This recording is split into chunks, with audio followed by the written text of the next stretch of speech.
To, co tutaj stoi, to najnowsza Toyota RAV4. Z nami od 32 lat i co najważniejsze, to jeden z najpopularniejszych modeli Toyoty. Od 5 generacji jeden z największych hitów. Jak sprawdza się i jak wygląda najnowsza, 6. generacja, jeśli chodzi o słynnego RAV-a?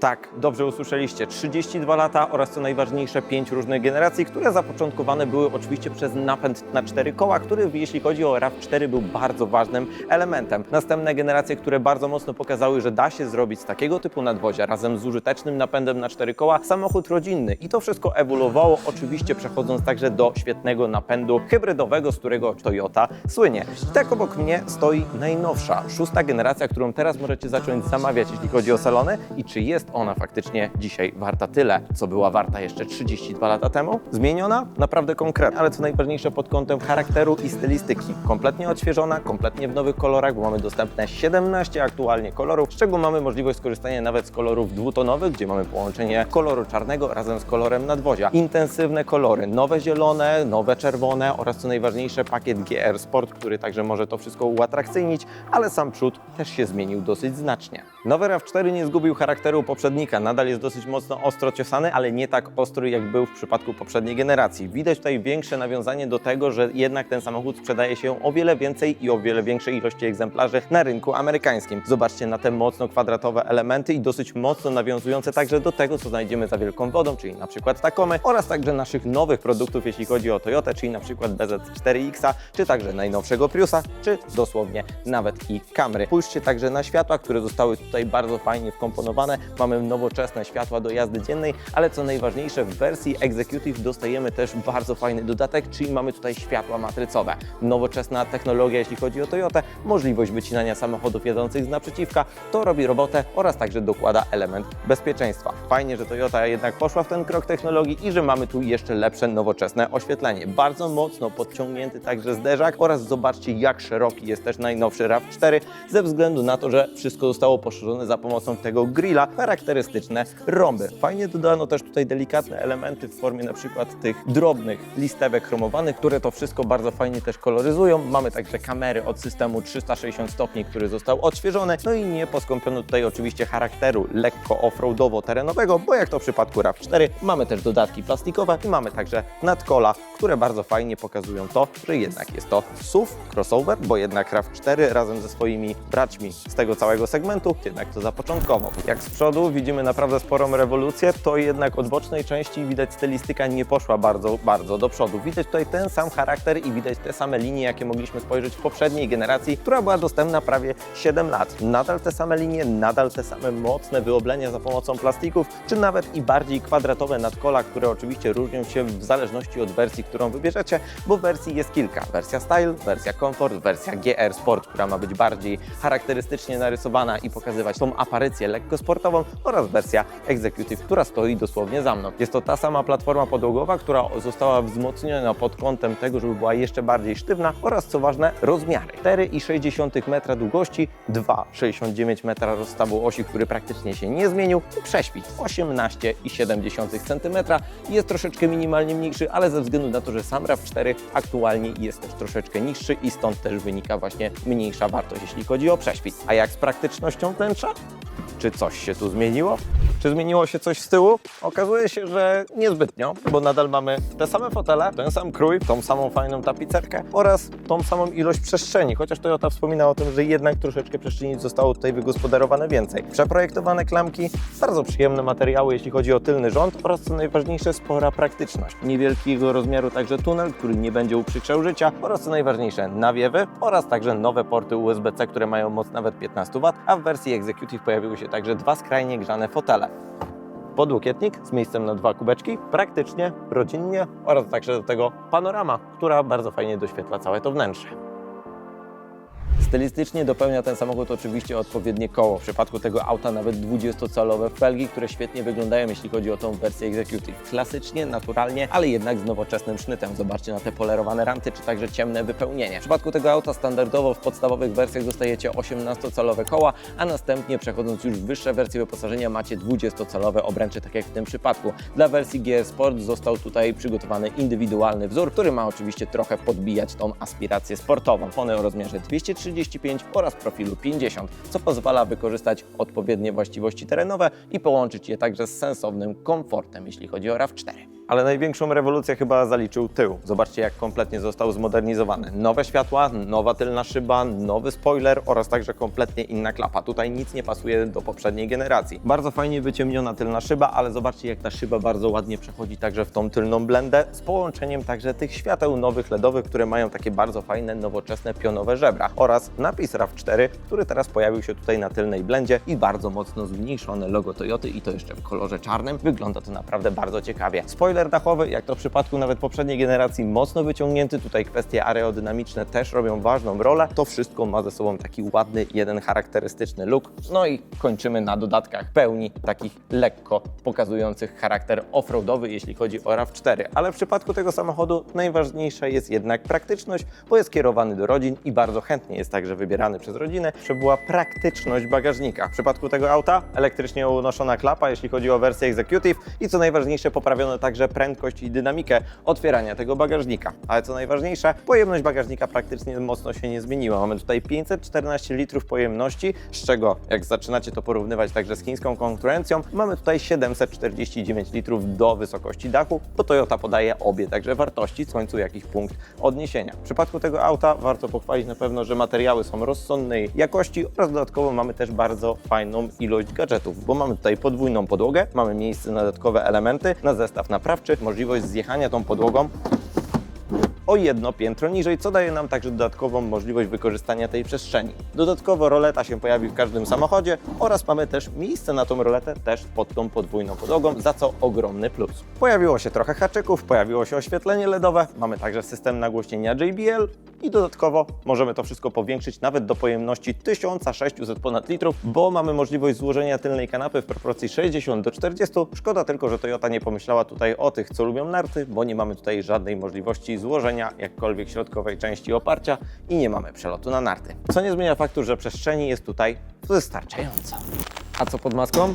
Czy coś się zmieniło? W przypadku najnowszej generacji Toyoty RAV4 można powiedzieć, że mamy bardzo tożsame napędy z tym, co znaliśmy w poprzedniej generacji, bo jednak po co zmieniać coś, co było dobre? Tak naprawdę po co odświeżać gamę hybryd, jeśli spełniają oczekiwania klientów? W przypadku tego auta mamy 183 konie oraz co najważniejsze 2,5-litrowy silnik z napędem na przednią oś lub w momencie, kiedy zaczynacie sobie już konfigurować ten samochód, macie możliwość skorzystania z napędu 4x4 i wtedy moc wzrasta do 191 koni. To jest nadal ta sama generacja, jeśli chodzi o napęd, co możemy znaleźć w przypadku np. Toyoty Camry, czyli tak naprawdę piąta generacja, a można powiedzieć prawie, że 5,5. Mamy tutaj też troszeczkę mniejszych, małych zmian, które zostały zastosowane, bo jednak względem poprzedniej generacji trochę ta moc gdzieś lekko uciekła. Znana nam hybryda? Tak, pod każdym możliwym względem, ale zmieniło się troszeczkę pod kątem także mocy, jeśli chodzi o układ spalinowy oraz układ elektryczny. Hybryda Toyoty została troszeczkę przemianowana pod to, żeby bardziej jeździła silnikiem elektrycznym. Mamy tutaj większy moment obrotowy i większą moc samego silnika elektrycznego, bo teraz jest to 136 koni, a silnik spalinowy został troszeczkę zmniejszony do poziomu 143 koni, co daje nam łącznie faktycznie te 193 konie. Mamy tutaj sprint do pierwszej setki na poziomie okolicy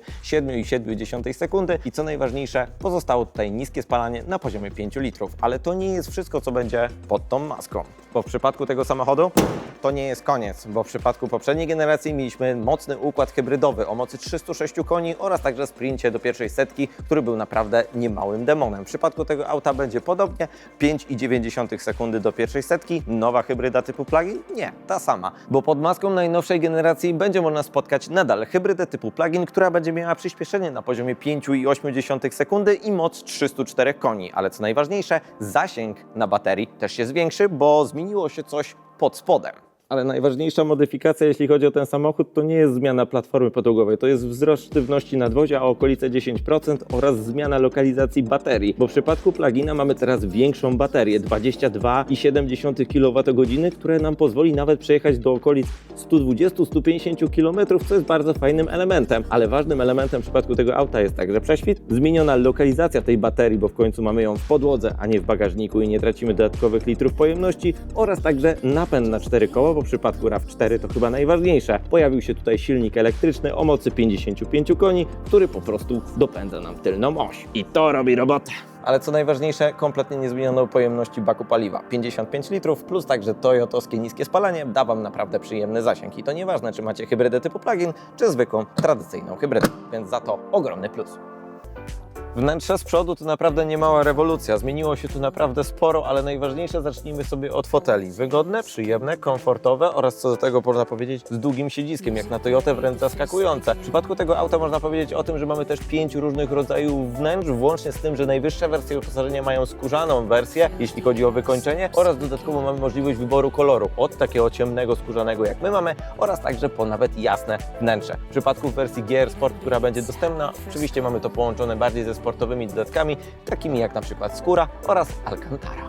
Deska rozdzielcza zmieniła się nie do poznania. Co prawda, nadal pozostał tutaj charakter utylitarny i widać tutaj ten charakter Toyoty RAV4, ale widać kompletnie idziemy w inną formę. Jednak widać tutaj też mocne powiązanie z rynkiem amerykańskim i najnowszą Toyotą Land Cruiser, bo spójrzcie na to, jakie są materiały oraz także jaka jest na przykład kierownica oraz ile mamy tutaj schowków i także dodatkowej przestrzeni, z czym także Toyota dosyć często miała problem. Materiały, które zostały kompletnie pozmieniane, chociaż nie można powiedzieć, że są idealne, bo mamy także egzemplarz przedprodukcyjny, w którym niestety widać dosłownie ząb czasu oraz także różnych prezentacji. Chciałbym Wam także powiedzieć o tym, że mamy zmienioną totalnie kierownicę, bardzo mocno utylitarną, ale na przykład z fizycznymi przyciskami oraz także dodatkowymi różnego rodzaju elementami, trochę wzorowaną na tym, co na przykład widzieliśmy w Toyocie Land Cruiser. Przed oczami kierowcy, oprócz systemu, który będzie cały czas monitorował obecność oczu oraz kierowcy w tym samochodzie, mamy też dosyć sporej wielkości ekran, po okolice 12 cali z nową szatą graficzną oraz sporą ilością informacji. Co prawda niestety za dużo Wam nie pokażę, bo nasz egzemplarz przedprodukcyjny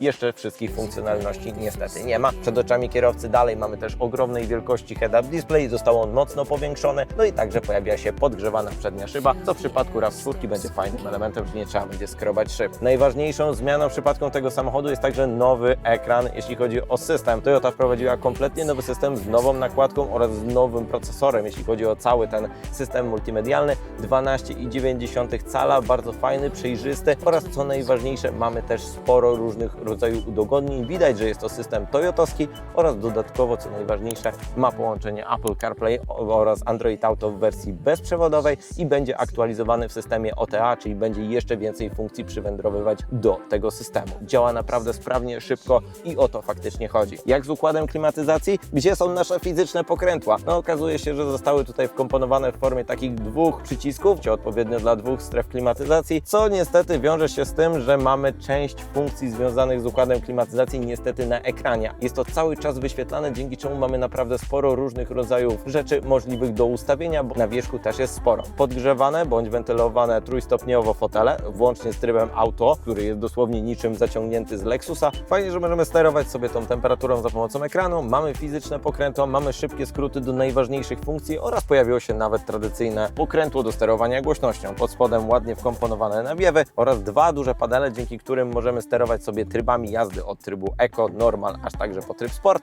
a wersje z napędem 4x4 mają także dodatkowe tryby takie jak Trail bądź Snow, które są powiązane z napędem na 4 koła. Kompletna rewolucja, jeśli chodzi o tunel środkowy. Dwie ładowarki do systemu indukcyjnego, więc mamy możliwość ładowania dwóch telefonów jednocześnie. Nowe pokrętła, nowe przyciski oraz także dodatkową przestrzeń na kolejny telefon, czy nawet i porty USB-C o mocy 45 W. Widać, idziemy w stronę technologii. Kilka tradycyjnych przycisków, bo w końcu siedzimy w Toyocie i czujemy się jak w domu, kiedy mamy też bardziej fizyczne przyciski. Co prawda, kompletnie zmieniony wybierak do skrzyni biegów, nie mamy już takiej tradycyjnej wajchy jak to w przypadku Corolli. Mamy tutaj nowoczesny Shift by Wire, dzięki któremu możemy wybierać sobie przełożenia oraz także aktywować nowy system kamer 360 stopni.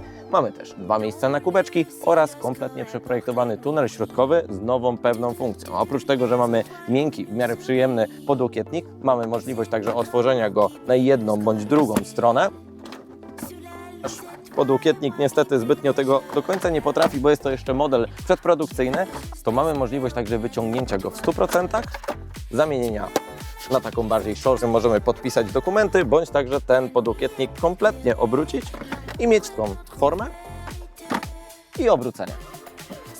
System nagłośnieniowy JBL-a jako dodatkowa opcja, okna panoramiczne, no robi się dosyć bardzo ciekawie. Jak to będzie wyglądać w takim codziennym życiu, sprawdzimy wkrótce. Ale jak to wygląda w praktyce z tym samochodem, Robert? Powiedz mi, od kiedy będzie dostępny, jakie ceny, bo to chyba najbardziej wszystkich ciekawi, bo to jest jednak RAV4. Jak to od kiedy? Jak to od kiedy? On już jest dostępny w tej chwili. Jak to w już? salonach. Już? Jest przedsprzedaż na ten samochód. Fizycznie w salonie go nie zobaczycie, ale można zamawiać. Jeszcze I pewnie z niezłym Polacy rabatem. zamawiają. Rabat od ceny wyjściowej tak jest niezły, dlatego że na dzień dobry takie auto w dobrze wyposażonym podstawowym speku to jest 181 600 zł. Wow, to jest robi taka robotę. kwota. Robi robotę. Przy dzisiejszych cenach samochodów w tej klasie to robi robotę, a pamiętajcie, to jest cały czas RAV4. W Polsce sprzedają się jakie wersje? Najwyższe. Najwyższe. I najlepiej wyposażone. I tak jest, bo przy tej przedsprzedaży, którą prowadzimy mniej więcej od 2 tygodni, to 50 prawie procent RAV-ów 4 2026 nowego modelu zamawianych w tej chwili to są te najwyższe, czyli takie egzekutywy, Executive. jak tu widzicie. Czyli co? Cena? Cena czyni cuda? Może nie do końca, Ale bo jest te dobrze. auta są już wyraźnie droższe. Natomiast rzeczywiście, jak już tak zamawiamy w ciemno, bo ty to masz szczęście, bo mogłeś ten samochód dotknąć, obejrzeć, usiąść. Jest fizycznie. Jest fizycznie. Osoby zamawiające w Polsce takie auto co najwyżej mogą to obejrzeć u Ciebie Powiedział, na filmie słuchajcie. i wtedy decydować. I się decydują. Za co duży szacunek, dziękujemy za zaufanie, bo to trochę kupowanie w ciemno. Ciemno? Nie w ciemno. 215 tysięcy złotych. Rozsądna tak, w tej cena. chwili. Będzie dostępna też wersja GR Sport, która będzie różnić się kolorystyką oraz także oczywiście elementami. Zawieszeniem innym. Zawieszenie też będzie. Będzie AVS? Wiesz co, tego A? teraz nie pamiętam, ale mogę Ci Ale powiedzieć, że rzeczywiście zawieszenie będzie zmienione, bardziej utwardzone. Czyli więc będzie lepiej się nie charakter prowadzi. GR jednak w środku. Tak. Od kiedy będą mieli już ludzie pod domem? Wiesz co, auta przyjeżdżają do dealerów w kwietniu i wtedy w kwietniu pojawią się także wydawki tych samochodów, czyli jadą te auta do osób, które dzisiaj zamawiają, a pluginy to jest dalsza bajka, bo to jest jakiś lipiec tego roku. Czekamy na najnowszą Toyota RAV4. Zdecydowanie. Dzięki, a ja spadam z wizji. No i tak oto, moi drodzy, widzieliście, jak faktycznie wygląda najnowsza Toyota RAV4 w najnowszej, 6. już generacji. Wygląda to naprawdę ciekawie. Jak to będzie jeździć, sprawdzimy. Oczywiście, kiedy pierwsze samochody dojadą do parku prasowego, więc oczekujcie na kolejne materiały. Ja dziękuję Wam serdecznie za obejrzenie tego materiału. No i co, nie zapomnijcie o subskrypcji i widzimy się w kolejnym Motookiem. Hej!